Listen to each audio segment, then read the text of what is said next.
প্রিয় ঈশ্বরের সন্তানেরা, আজ আমি বলতে চাই আপনি হয়তো প্রভুকে কোনো পরিস্থিতির মাধ্যম থেকে জেনেছেন। হতে পারে আপনার প্রিয় মানুষ আপনাকে জানিয়েছে, আপনার ফ্যামিলি, বন্ধু বান্ধব, কোনো কিছুর মধ্যে থেকে আপনি প্রভুকে জানতে পেরেছেন, প্রভুকে আপনার জীবনে গ্রহণ করেছেন।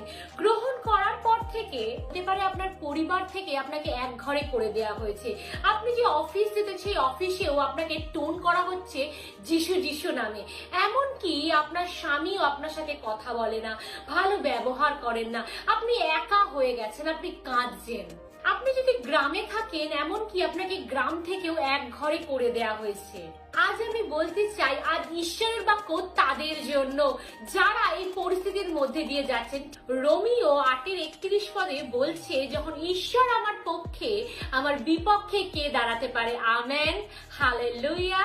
জানবেন, দাড়িপাল্লার একদিকে যতই ওজন থাকুক না কেন সেটা নিচের দিকে নামতে থাকে এবং অপর দিকটা হালকা বলে সেটা উঁচু দিকে উঠতে থাকে। এই পরিস্থিতিতে আপনার গোটা পরিবার, আপনার আত্মীয় স্বজন, প্রিয়জন যতই এক সাইডে হয়ে যাক না কেন, আপনার ঈশ্বর আপনাকে সে উচ্চকৃত করবে। আপনি সদাপ্রভুর ওপরে আপনার বিশ্বাস, আস্থা, ভরসা রাখুন। আপনি দেখবেন সেই দাড়িপাল্লার মতো আপনি উচ্চকৃত হবেন এবং যারা আপনার এক সাইডে হয়ে গেছিল, ঈশ্বর চাইলে তারাও মন পরিবর্তন করবে। হালেলুয়া।